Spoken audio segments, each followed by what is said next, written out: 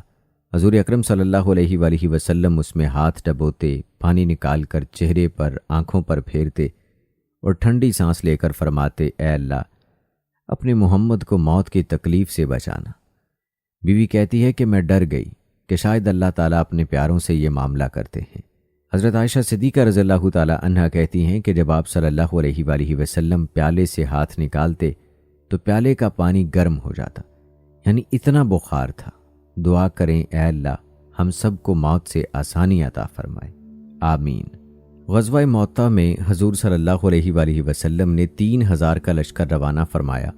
ان میں سے مشہور صحابی حضرت عبداللہ بن رواحہ رضی اللہ تعالی عنہ بھی تھے۔ اصحاب سیر نے لکھا ہے کہ جب رسول اللہ صلی اللہ علیہ وآلہ وسلم حضرت عبداللہ بن رواحہ رضی اللہ تعالی عنہ کو رخصت کرنے لگے تو وہ رونے لگے۔ لوگوں نے وجہ پوچھی تو فرمایا، میں دنیا سے محبت یا تم سے عشق کی وجہ سے نہیں رو رہا، بلکہ میں اس لیے رو رہا ہوں کہ میں نے رسول اللہ صلی اللہ علیہ وآلہ وسلم کو یہ آیت تلاوت کرتے ہوئے سنا، یعنی تم میں سے کوئی ایسا نہیں جس کا اس جہنم پر سے گزر نہ ہو، اور یہ اللہ جل شانہ کا حتمی اور اٹل فیصلہ ہے، معلوم نہیں کہ اس پر گزرتے ہوئے میرا کیا بنے گا۔ مسلمانوں نے انہیں تسلی دی اور کہا، اللہ آپ کو ہماری طرف صحیح سلامت لوٹائیں۔ اس پر حضرت عبداللہ نے چند اشعار پڑھے جن میں انہوں نے اپنے لیے شہادت کی دعا مانگی۔ دوستو، آپ صلی اللہ علیہ وآلہ وسلم ساری رات نماز پڑھتے اور اپنے اللہ کے حضور آنسوؤں کا نذرانہ پیش کرتے رہتے۔ خوف خدا کی کیفیت طاری ہوتی تو ایسے مسترخ ہوتے کہ دن رات کی پہچان نہ رہتی۔ مسلسل نوافل سے پائے مبارک پھٹ جاتے اور خون بہہ نکلتا۔ جب آپ صلی اللہ علیہ وآلہ وسلم سے وجہ پوچھی گئی تو فرمانے لگے، یارو، اگر قیامت کے دن مجھے اور میرے بھائی عیسیٰ کو دوزخ میں ڈال دیا جائے تو کون اسے روک سکتا ہے؟ گریہ و بقا کی وجہ سے اکثر آپ صلی اللہ علیہ وآلہ وسلم پر رقت طاری ہو جاتی اور آنکھوں سے آنسو جاری ہو جاتے۔ ایک بار حضرت عبداللہ ابن مسعود رضی اللہ تعالی عنہ نے کچھ آیات سامنے پڑھیں تو بے اختیار چشم مبارک سے آنسو جاری ہو گئے۔ اکثر نماز میں رقت طاری ہوتی اور آنسو جاری ہو جاتے۔ ایک دفعہ جب سورج گرہن پڑا تو نماز کسوف میں آپ ٹھنڈی سانسیں بھرتے اور فرماتے تھے، اے میرے اللہ، تو نے وعدہ کیا ہے کہ تو لوگوں پر میرے ہوتے ہوئے عذاب نہیں نازل کرے گا۔ حضرت مولانا مفتی ولی حسن فرمایا کرتے تھے، خوف آخرت ہی در حقیقت گناہوں سے بچانے کا آخری ذریعہ ہے۔ دلوں میں خوف آخرت کی روح جب تازہ تھی اور آخرت کی جواب دہی کا جذبہ غالب تھا تو مسلمانوں کے اخلاق اور اعمال آج سے مختلف تھے۔ ان کی زندگی ایمان اور عمل کی ضیاءپاشیوں سے منور تھی، لیکن آج یہ جذبہ سرد پڑ چکا ہے۔ اسی لیے ہماری انفرادی اور اجتماعی زندگی گھٹا ٹوپ اندھیروں میں ڈوب چکی ہے۔ ہمارے اسلاف خوف آخرت کے جذبے سے سرشار تھے۔ حضور نبی کریم صلی اللہ علیہ وآلہ وسلم خاتم الانبیاء، افضل الرسل تھے، محبوب خاص تھے، تاہم خوف آخرت کا عالم یہ تھا کہ فرمایا کرتے تھے، مجھے کچھ معلوم نہیں مجھ پر کیا گزرے گی۔ آپ صلی اللہ علیہ وآلہ وسلم کے رضائی بھائی حضرت عثمان بن مظعون رضی اللہ تعالی عنہ نے جب وفات پائی تو آپ صلی اللہ علیہ وآلہ وسلم تعزیت کو تشریف لے گئے۔ نعش رکھی تھی، ایک عورت نعش کی طرف مخاطب ہو کر کہا، خدا گواہ ہے خدا نے تجھ کو نوازا۔ آپ صلی اللہ علیہ وآلہ وسلم نے پوچھا، تم کو کیوں کر معلوم ہوا؟ بولی، خدا نے ان کو نہیں نوازا تو کن کو نوازا ہوگا؟ ارشاد ہوا، مجھ کو بھی ان کی نسبت کی توقع ہے، لیکن پیغمبر ہو کر بھی نہیں جانتا کہ میرے ساتھ کیا معاملہ ہو جائے گا۔ ایک دوسری روایت میں زیادہ تفصیل سے ہے کہ آپ صلی اللہ علیہ وآلہ وسلم فرمایا کرتے تھے، میں ایسی چیزوں کو دیکھتا ہوں جن کو تم نہیں دیکھتے، اور ایسی باتوں کو سنتا ہوں جن کو تم نہیں سنتے۔ آسمان چرچرا رہا ہے اور اس کو چرچرانا چاہیے۔ 4 انگل جگہ ایسی بھی نہیں کہ جہاں کوئی فرشتہ اپنی پیشانی رکھے ہوئے ہو، سجدے میں نہ ہو۔ واخدا جو کچھ میں جانتا ہوں اگر تم جانتے ہوتے تو ہنستے کم اور روتے زیادہ، عورتوں سے لذت گوشی نہ کرتے اور جنگلوں کی طرف اللہ کا نام لیتے ہوئے نکل کھڑے ہوتے۔ اس حدیث کے راوی حضرت ابو ذر غفاری رضی اللہ تعالی عنہ ہیں۔ انہوں نے جب اس کو سنا تو فرمانے لگے، کاش میں ایک درخت ہوتا جس کو کاٹ کر پھینک دیا جاتا۔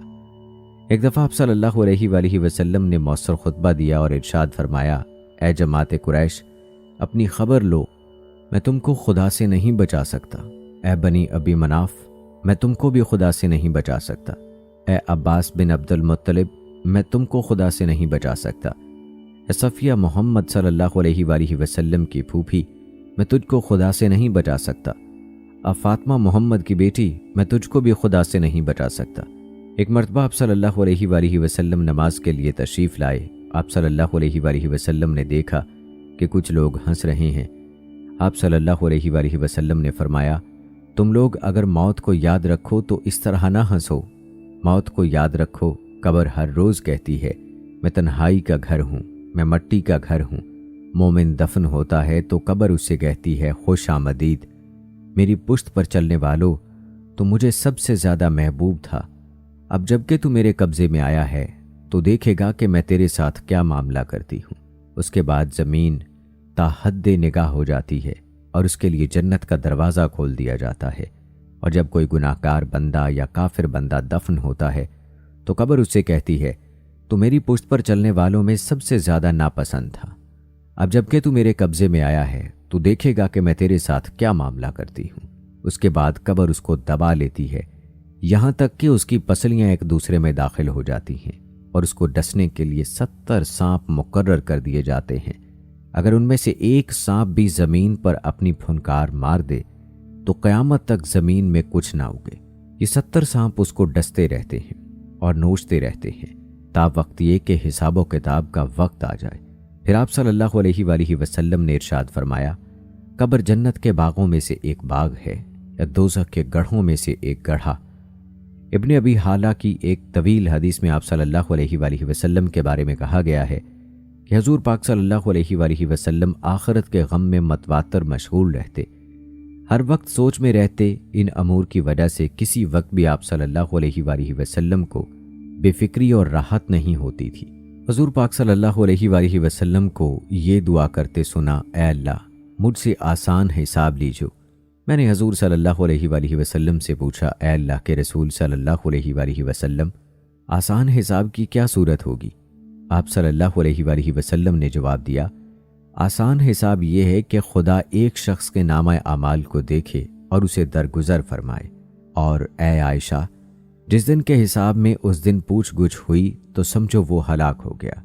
سرکار دو عالم حضرت محمد مصطفیٰ صلی اللہ علیہ وآلہ وسلم ارشاد فرماتے ہیں، تم میں سے جو شخص بھی مرے وہ اپنے رب سے حسن ظن رکھے۔ اور ایک حدیث قدسی میں باری تعالیٰ کا یہ ارشاد منقول ہے، میں اپنے بندے کے گمان کے مطابق ہوں، جو وہ چاہے گمان رکھے۔ حضرت سلمان رضی اللہ تعالیٰ عنہ کی وفات کا وقت قریب آیا تو انہوں نے اپنے صاحبزادوں سے فرمایا، میرے سامنے رخصتین بیان کرتے رہو، اور جب تک میں مر نہ جاؤں رجا کا ذکر کرتے رہو، تاکہ موت کے بعد میں اپنے مولا سے حسن ظن کے ساتھ ملاقات کروں۔ اسی طرح حضرت سفیان ثوری رحمۃ اللہ علیہ کی وفات کا وقت قریب آیا تو اس سے ان کا اضطراب بڑھ گیا۔ بہت سے علماء کرام ان کے پاس آئے اور ان سے رجا کا بیان کرنے لگے۔ حضرت امام احمد بن حنبل رحمۃ اللہ علیہ نے وفات کے وقت اپنے صاحبزادوں سے فرمایا، میرے سامنے ان روایات کا ذکر کرو جن میں رجا وارد ہے اور حسن ظن کی ترغیب ہے۔ حضرت داؤد علیہ السلام پر وحی نازل ہوئی کہ مجھے میرے بندوں میں محبوب کر۔ عرض کیا کہ کس طرح؟ فرمایا، ان کے سامنے میرے انعامات اور احسانات بیان کر۔ خلاصہ یہ ہے کہ آدمی کی سعادت اسی میں ہے کہ اللہ تعالیٰ کی محبت میں موت سے ہمکنار ہو، اور محبت دو چیزوں سے حاصل ہوتی ہے، معرفت اور دل سے دنیا کی محبت نکالنے سے، یہاں تک کہ دنیا اس کے لیے محبوب کے اور اس کے درمیان ایک اہم معنی کی حیثیت اختیار کر جائے۔ ایک بزرگ نے سلیمان درانی کو خواب میں دیکھا کہ وہ اڑ رہے ہیں، وجہ دریافت کی، فرمایا اب میں قید سے رہا ہوں۔ صبح اٹھ کر انہوں نے سلیمان درانی کے متعلق دریافت کیا تو لوگوں نے بتایا کہ رات ان کا انتقال ہو گیا۔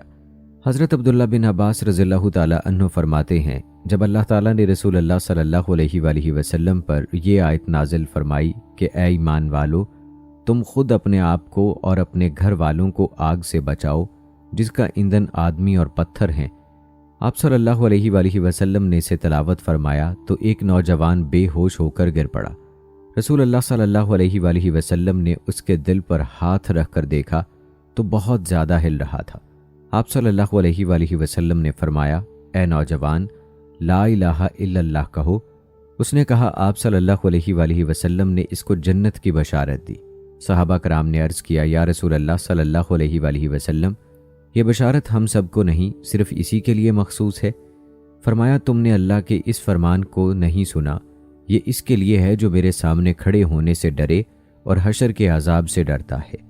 رسول پاک صلی اللہ علیہ وآلہ وسلم نے فرمایا 2 قطرے اور 2 نشان خدا کو بہت محبوب ہیں، ایک آنسو کا قطرہ جو اللہ کے خوف سے نکلے، دوسرا خون کا قطرہ ہے جو اللہ کے راستے میں گرے، اور 2 نشانیوں میں سے ایک وہ نشان جو اللہ کے راستے میں جہاد وغیرہ سے اور دوسرا نماز وغیرہ کی ادائیگی کی وجہ سے پیشانی وغیرہ پر نشان پڑ جائے۔ روایت ہے کہ برا بن عازب رضی اللہ تعالی عنہ سے کہ ہم لوگ رسول اللہ صلی اللہ علیہ وآلہ وسلم کے ساتھ نیک انصاری مرد کے جنازے کے لیے روانہ ہوئے اور قبرستان میں پہنچے اور اب تک لاش قبر میں نہیں اتاری گئی تھی۔ بس رسول اللہ صلی اللہ علیہ وآلہ وسلم بیٹھے، ہم لوگ بھی آپ کے گرد سر جھکائے بیٹھ گئے۔ آپ صلی اللہ علیہ وآلہ وسلم کے ہاتھ میں ایک لکڑی تھی، اس سے زمین کرید رہے تھے۔ پھر آپ صلی اللہ علیہ وآلہ وسلم نے سر مبارک اٹھایا اور 2-3 بار فرمایا اللہ کے ساتھ پناہ مانگو عذاب قبر سے۔ پھر فرمایا مومن دنیا سے گزرتا ہے اور آخرت کی طرف متوجہ ہوتا ہے تو آسمان سے فرشتے اس کے پاس آتے ہیں، اس کے چہرے آفتاب کے مثل سفید اور نورانی ہوتے ہیں، اور اپنے ساتھ جنت سے کفن اور خوشبو لاتے ہیں، اور اس کے سامنے جہاں تک اس کی نظر پہنچتی ہے بیٹھتے ہیں۔ پھر ملک الموت آتے ہیں اور اس کے سر کے پاس بیٹھ کر کہتے ہیں اے پاک نفس، بدن سے باہر آ اور پروردگار کی طرف روانہ ہو۔ پس روح ایسی آسانی سے نکل آتی ہے جیسے مشک سے پانی کا قطرہ ٹپکتا ہے، چاہے تم کو اس کے خلاف کچھ اور نظر آتا ہو، یعنی ظاہر اس کو تکلیف اور کرب میں دیکھتے ہو۔ اور ملک الموت روح کو لیتے ہیں اور فوراً فرشتے اس کو ہاتھوں ہاتھ لیتے ہیں اور جنت کا کفن پہناتے ہیں اور خوشبو لگاتے ہیں، اور اب اس سے مشک سے زیادہ خوشبو نکلتی ہے اور اس کو آسمان کی طرف لے جاتے ہیں۔ جب کسی فرشتے کی جماعت سے ملاقات ہوتی ہے تو پوچھتے ہیں یہ کس کی مبارک روح ہے؟ تو یہ کہتے ہیں کہ فلاں بن فلاں کی روح ہے، اور دنیا میں جو اس کا نام تھا عمدگی کے ساتھ اس کا نام لیتے ہیں، یہاں تک کہ آسمان دنیا تک پہنچ جاتے ہیں اور آسمان کا دروازہ کھلواتے ہیں۔ جب دروازہ کھلتا ہے تو آسمان کے سب فرشتے اس کے ساتھ جاتے ہیں، یہاں تک کہ دوسرے آسمان تک پہنچتے ہیں اور اس کا بھی دروازہ کھلواتے ہیں۔ اس آسمان کے بھی سب فرشتے اس کے ساتھ جاتے ہیں۔ جب اسی طرح 7ویں آسمان کو طے کرتے ہیں تب اللہ تعالیٰ فرماتا ہے اس کا نامہ اعمال لکھو، اس کو یعنی اس کی روح مثالی کو زمین کی طرف لوٹا دو، کیونکہ میں نے اس کو مٹی سے پیدا کیا اور اسی میں ملاؤں گا اور اسی سے دوبارہ اٹھاؤں گا۔ پس اس کی روح مثالی جسم مثالی میں ڈال دی جاتی ہے، اور 2 فرشتے اس کے پاس آتے ہیں اور بٹھاتے ہیں اور پوچھتے ہیں تیرا رب کون ہے؟ وہ کہتا ہے میرا رب اللہ ہے۔ پھر پوچھتے ہیں تیرا دین کیا ہے؟ وہ کہتا ہے میرا دین اسلام ہے۔ پھر پوچھتے ہیں یہ کون شخص ہے جو تمہارے پاس بھیجے گئے تھے؟ وہ کہتا ہے یہ اللہ کے رسول ہیں۔ پھر دونوں فرشتے اس سے پوچھتے ہیں تو نے ان کو کس طرح پہچانا؟ وہ کہتا ہے میں نے قرآن پڑھا اور ان پر ایمان لایا اور ان کی سچائی کو معلوم کیا۔ تب آسمان سے ایک منادی پکارے گا سچ کہا میرے بندے نے، اس کے واسطے جنت کا فرش بچھاؤ اور جنت کا لباس اس کو پہناؤ، اور اس کے واسطے جنت کا دروازہ کھول دو تاکہ جنت کی ہوا اور خوشبو آئے۔ اس کی قبر جہاں تک نگاہ جائے گی کشادہ کر دی جائے گی۔ پھر اس کے پاس ایک مرد آئے گا، نورانی چہرہ، عمدہ لباس اور خوشبو والا، اور کہے گا تجھ کو مبارک ہو یہ آرام اور اسی دن کا وعدہ دنیا میں تجھ سے کیا گیا تھا۔ وہ پوچھے گا تم کون ہو؟ تمہارے چہرے سے نیکی برستی ہے۔ وہ کہے گا میں تیرا نیک عمل ہوں جو تو نے دنیا میں اللہ کے واسطے کیا تھا۔ مردہ کہے گا اے رب قیامت قائم کر تاکہ میں اپنے گھر کے لوگوں سے جلد ملاقات کروں اور اپنی خیریت بیان کروں، یعنی جسمانی راحت اور آرام میں ہر طرح مشغول ہوں۔ کو جسم مثالی میں روح مثالی حالت برزخ میں بھی چین اور راحت میں رہتی ہے۔ رسول اللہ صلی اللہ علیہ وآلہ وسلم نے ارشاد فرمایا جب کافر دنیا سے گزرتا ہے اور آخرت کی طرف متوجہ ہوتا ہے تو آسمان سے فرشتے اس کے پاس آتے ہیں، سیاہ چہرے والے، کمبل لیے ہوئے، اور میت کے سامنے جہاں تک اس کی نگاہ جاتی ہے بیٹھتے ہیں۔ پھر ملک الموت اس کے پاس آ کر بیٹھتے ہیں اور کہتے ہیں اے خبیث روح، بدن سے باہر نکل اور اللہ کے غضب اور غصے کی طرف چل۔ اس کی روح بدن کے اندر گھستی ہے، ملک الموت سختی سے کھینچتے ہیں جیسے لوہے کے کانٹے دار سیک کو ریشم میں ڈال کر کھینچے۔ جب روح نکل آتی ہے تو فوراً کمبل میں لپیٹ لیتے ہیں اور اس سے سڑے ہوئے مردار سے بھی زیادہ خراب بدبو نکلتی ہے۔ پھر اس کو آسمان کی طرف لے جاتے ہیں۔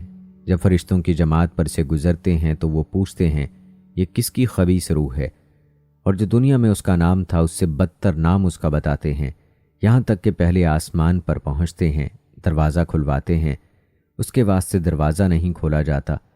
اس کے بعد رسول اللہ صلی اللہ علیہ وآلہ وسلم نے یہ آیت پڑھی، یعنی ان کے لیے آسمان کے دروازے نہیں کھولے جائیں گے۔ اللہ تعالیٰ کا حکم ہوگا اس کا نامہ اعمال سجین میں لکھو جو سب سے نیچے زمین کے اندر ہے، پھر اس کی روح سجین کی طرف ڈال دی جاتی ہے۔ اور رسول اللہ صلی اللہ علیہ وآلہ وسلم نے یہ آیت پڑھی، یعنی جو شخص اللہ کے ساتھ کسی کو شریک کرتا ہے تو گویا وہ آسمان سے گر پڑا اور چڑیوں نے اس کو نوچنا شروع کیا یا اس کو ہوا نے گہری خندق میں ڈال دیا۔ اس کے بعد اس کی روح مثالی اس کے جسم مثالی میں ڈال دی جائے گی اور 2 فرشتے اس کے پاس آ کر بیٹھیں گے اور پوچھیں گے تیرا رب کون ہے؟ وہ کہے گا ہائے ہائے میں نہیں جانتا۔ پھر پوچھیں گے تیرا دین کیا ہے؟ وہ کہے گا ہائے ہائے میں نہیں جانتا۔ پھر پوچھیں گے یہ کون شخص ہے جو پیغمبر بنا کر تمہارے پاس بھیجے گئے تھے؟ وہ کہے گا ہائے ہائے میں نہیں جانتا۔ اس وقت آسمان سے منادی پکارے گا جھوٹا ہے میرا بندہ، اس کے واسطے آگ کا فرش بچھاؤ اور آگ کا لباس پہناؤ اور دوزخ کی طرف سے دروازہ کھول دو۔ پس دوزخ کی گرمی اور تیزی اس کو پہنچے گی اور اس کی قبر تنگ ہوگی، اس طرح کہ اس کی پسلیاں چور چور ہو جائیں گی۔ اس کے پاس سے ایک شخص بدصورت، بدتر اور بدبودار آئے گا اور کہے گا یہ عذاب تجھ کو مبارک ہو، اسی دن کا وعدہ تجھ سے دنیا میں کیا گیا تھا۔ یہ کہے گا تو کون شخص ہے کہ تیرے چہرے سے برائی نکلتی ہے؟ وہ کہے گا اے رب کریم قیامت نہ آئے تاکہ عذاب جسمانی حقیقی سے بچا رہوں، گو جسم مثالی پر عالم برزخ سے بھی عذاب ہوتا ہے۔ حدیث مبارکہ میں ہے یعنی مرنے کے بعد ہی مردے کو عذاب و ثواب شروع ہو جاتا ہے، گو جسم مثالی ہو۔ ایک دن رسول اللہ صلی اللہ علیہ وآلہ وسلم نے فرمایا قیامت کے دن تمام لوگ برہنہ پا برہنہ تن اور بغیر ختنہ کیے ہوئے اٹھائے جائیں گے۔ حضرت عائشہ صدیقہ رضی اللہ تعالی عنہا فرماتی ہیں میں نے عرض کیا اے اللہ کے رسول صلی اللہ علیہ وآلہ وسلم، کیا مرد اور عورتیں ایک ساتھ اس حال میں اٹھائے جائیں گے کہ ایک دوسرے کے برہنہ بدن کو دیکھتے ہوں گے؟ حضور صلی اللہ علیہ وآلہ وسلم نے جواب دیا اے عائشہ، معاملہ اس سے کہیں زیادہ سخت ہوگا کہ لوگ ایک دوسرے کو دیکھیں۔ مطلب یہ کہ اس کے ہول اور پریشانی کا عالم یہ ہوگا کہ کسی کو بھی اپنے یا دوسرے کے تن بدن کا ہوش نہ ہوگا، سب کے اوپر نجات کی فکر سوار ہوگی۔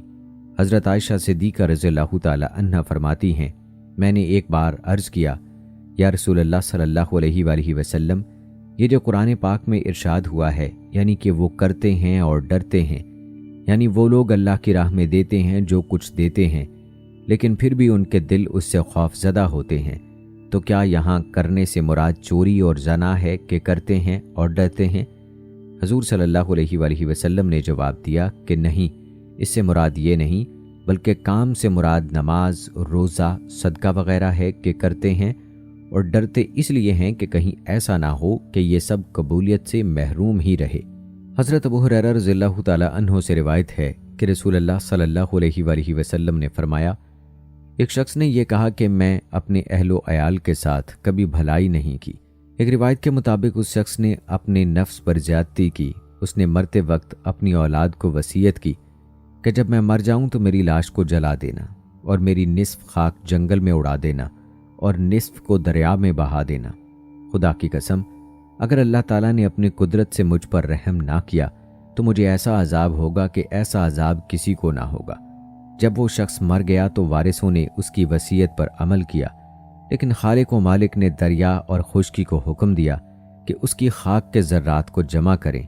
اس کے بعد اللہ تعالیٰ نے اس شخص سے فرمایا کہ تو نے ایسا کیوں کہا؟ تو اس نے کہا اے رب تیرے خوف سے، اور تو میرے حال سے خوب واقف ہے۔ حضرت عمر رضی اللہ تعالیٰ عنہ سے روایت ہے کہ نبی کریم صلی اللہ علیہ وآلہ وسلم نے ایک روز خطبہ دیتے ہوئے فرمایا، آگاہ رہو، دنیا حاضر مال ہے جس میں سے نیک اور بد کھاتے ہیں، اور آخرت سچ ثابت ہونے والا زمانہ ہے جس میں قدرت والا حقیقی بادشاہ فیصلہ فرمائے گا۔ آگاہ رہو، بھلائی اپنی تمام شاخوں سمیت جنت میں ہے اور برائی اپنی تمام شاخوں سمیت جہنم میں ہے۔ اللہ کے خوف میں تمہاری خیر ہے۔ آگاہ رہو، تم اپنے اعمال کے سامنے پیش کیے جاؤ گے۔ جس نے ذرا برابر بھی نیکی کی ہوگی اسے دیکھے گا، اور جس نے ذرا برابر بھی برائی کی ہوگی وہ اسے دیکھے گا۔ دوستو، صحابہ کرام رضوان اللہ اجمعین کے حالات سے معلوم ہوتا ہے کہ وہ اعمال صالحہ کو بہترین طریقے سے بجا لانے کے باوجود اس خوف میں مبتلا رہتے تھے کہ مبادا کوئی کمی رہ گئی ہو یا معلوم نہیں وہ عمل مقبول ہوگا یا نہیں۔ ادھر ہم جیسوں کا حال ملاحظہ ہو کہ عمل سے بالکل کورے بلکہ گناہوں میں لتھڑے ہوئے ہیں، لیکن یوں گمان کرتے ہیں کہ جنت میں اپنا داخلہ تو پکا ہے۔ رسول اللہ صلی اللہ علیہ وآلہ وسلم کے خلیفہ بلا فصل امیر المومنین ابو بکر صدیق رضی اللہ تعالیٰ عنہ کے فضائل و مناقب سے شاید ہی کوئی مسلمان ناواقف ہو۔ وہ آخرت کے بارے میں اتنے فکر مند رہتے تھے کہ فرمایا کرتے، کاش میں کسی مومن کے جسم کا بال ہوتا کہ حساب کتاب سے بچ جاتا۔ کبھی فرماتے، کاش میں کوئی درخت ہوتا جو کاٹ ڈالا جاتا اور لوگ اس کا پھل کھا جاتے۔ کاش میں گھاس ہی ہوتا جسے جانور چر لیتے۔ کچھ ایسی ہی کیفیت امیر المومنین عمر بن خطاب رضی اللہ تعالیٰ عنہ کی تھی۔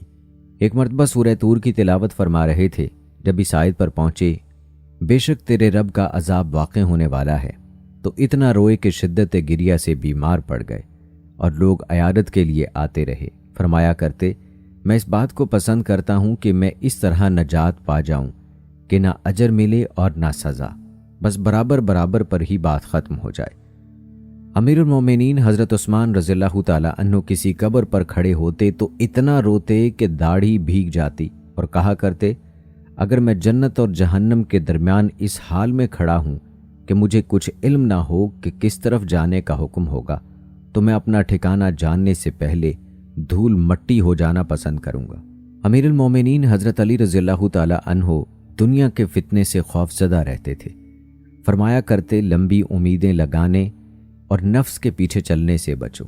لمبی امیدیں آخرت کو بھلا دیتی ہیں اور نفس کے پیچھے چلنا حق سے روک دیتا ہے۔ سن لو، یہ دنیا منہ موڑ کر جا رہی ہے اور آخرت چل پڑی ہے اور آ رہی ہے۔ ان دونوں کے کچھ بیٹے ہیں، بس تم آخرت کے بیٹے بنو، دنیا کے بیٹے مت بننا۔ آج عمل کا وقت ہے، کوئی حساب نہیں، اور کل حساب ہوگا اور کوئی عمل نہیں۔ ابو درداء رضی اللہ تعالیٰ عنہ فرمایا کرتے، مجھے قیامت کے دن سب سے زیادہ ڈر اس بات کا ہے کہ مجھے یہ نہ کہہ دیا جائے، اے ابو درداء، یہ تو بتا کہ تو نے جو علم سیکھا تھا اس پر عمل کتنا کیا۔ اور کہتے، اگر تم لوگ جان لو کہ موت کے بعد تمہارا کن چیزوں سے واسطہ پڑنے والا ہے، تو نہ مزے سے کھا پی سکو، نہ گھروں کے سائے میں داخل ہو، بلکہ اپنے سینے پر ہاتھ مارتے ہوئے اور اپنے آپ پر روتے ہوئے بیابانوں کو نکل کھڑے ہو۔ ہائے کاش میں کوئی درخت ہوتا جو کاٹ دیا جاتا اور جانور اسے کھا لیتے۔ ابن ابی ملکیہ رحمہ اللہ بیان کرتے ہیں، میں نے 30 صحابہ کرام رضوان اللہ اجمعین سے ملاقات کی۔ وہ سب اپنے اوپر نفاق کے فتنے سے خوفزدہ رہتے تھے۔ کوئی بھی یہ نہیں کہتا تھا کہ میرا ایمان جبرائیل اور میکائیل جیسا ہے۔ حسن بصری رحمہ اللہ کا قول ہے، نفاق سے وہ ڈرے گا جو مومن ہے، اور اس سے اطمینان میں وہی ہوگا جو خود منافق ہے۔ حضرت ابو سعید خدری رضی اللہ تعالیٰ عنہ سے روایت ہے کہ رسول اللہ صلی اللہ علیہ وآلہ وسلم ایک دن نماز کے لیے گھر سے مسجد تشریف لائے تو آپ صلی اللہ علیہ وآلہ وسلم نے لوگوں کو اس حال میں دیکھا کہ گویا وہاں مسجد ہی میں وہ کھل کھلا کر ہنس رہے ہیں، اور یہ حالت علامت تھی غفلت کی زیادتی کی۔ اس لیے رسول اللہ صلی اللہ علیہ وآلہ وسلم نے ان کی اس حالت کی اصلاح کے لیے ارشاد فرمایا کہ میں تمہیں بتاتا ہوں کہ اگر تم لوگ لذتوں کو توڑ دینے والی موت کو زیادہ یاد کرو تو وہ تمہیں اس غفلت میں مبتلا نہ ہونے دے، لہٰذا لذتوں کو توڑ دینے والی موت کو زیادہ یاد کرو۔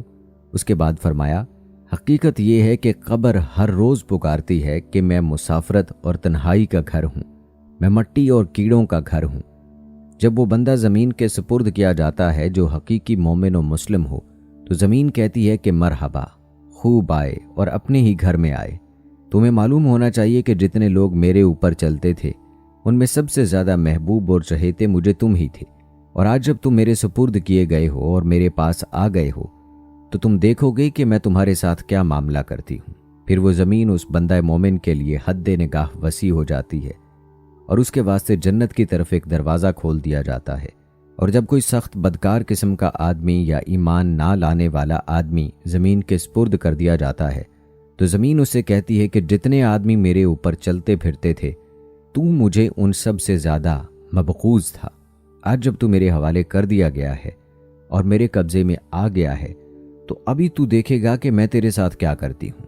آپ صلی اللہ علیہ وآلہ وسلم نے فرمایا کہ پھر وہ زمین ہر طرف سے اس کو بھینچتی اور دباتی ہے، یہاں تک کہ اس کے دباؤ سے اس کی پسلیاں ادھر ادھر ہو جاتی ہیں۔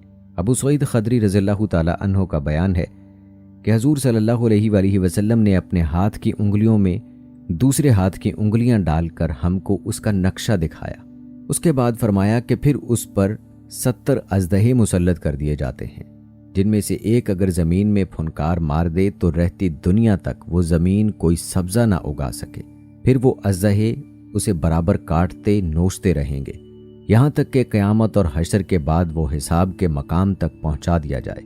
ابو سعید خدری رضی اللہ تعالی عنہ بیان کرتے ہیں کہ حضور صلی اللہ علیہ وآلہ وسلم نے یہ بھی فرمایا کہ اس کے سوا کچھ نہیں کہ قبر یا تو جنت کے باغیچوں میں سے ایک باغیچہ یا دوزخ کی خندقوں میں سے ایک خندق ہے۔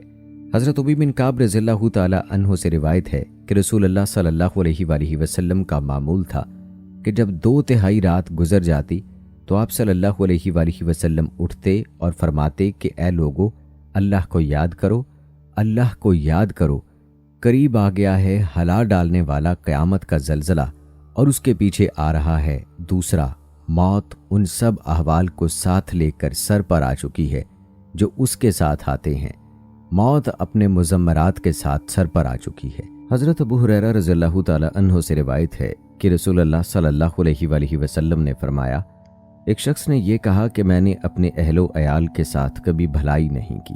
ایک روایت کے مطابق اس شخص نے اپنے نفس پر زیادتی کی، اس نے مرتے وقت اپنی اولاد کو وصیت کی کہ جب میں مر جاؤں تو میری لاش کو جلا دینا اور میری نصف خاک جنگل میں اڑا دینا اور میری نصف کو دریا میں بہا دینا۔ خدا کی قسم، اگر اللہ تعالیٰ نے اپنی قدرت سے مجھ پر رحم نہ کیا تو مجھے ایسا عذاب ہوگا کہ ایسا عذاب کسی کو نہ ہوگا۔ جب وہ شخص مر گیا تو وارثوں نے اس کی وصیت پر عمل کیا، لیکن خالق و مالک نے دریا اور خشکی کو حکم دیا کہ اس کی خاک کے ذرات کو جمع کریں۔ اس کے بعد اللہ تعالیٰ نے اس شخص سے فرمایا کہ تو نے ایسا کیوں کہا؟ تو اس نے کہا، اے رب، تیرے خوف سے، اور تو میرے حال سے خوب واقف ہے۔ سیدنا عمر رضی اللہ تعالی عنہ سے روایت ہے کہ نبی اکرم صلی اللہ علیہ وآلہ وسلم نے ایک روز خطبہ دیتے ہوئے فرمایا، آگاہ رہو، دنیا حاضر مال ہے جس میں سے نیک اور بد کھاتے ہیں، اور آخرت سچ ثابت ہونے والا زمانہ ہے جس میں قدرت والا حقیقی بادشاہ فیصلہ فرمائے گا۔ آگاہ رہو، بھلائی اپنی تمام شاخوں سمیت جنت میں ہے اور برائی اپنی تمام شاخوں سمیت جہنم میں ہے۔ اللہ کے خوف میں تمہاری خیر ہے۔ آگاہ رہو، تم اپنے اعمال کے سامنے پیش کیے جاؤ گے۔ جس نے ذرا برابر بھی نیکی کی ہوگی اسے دیکھے گا، اور جس نے ذرا برابر بھی برائی کی ہوگی وہ اسے دیکھے گا۔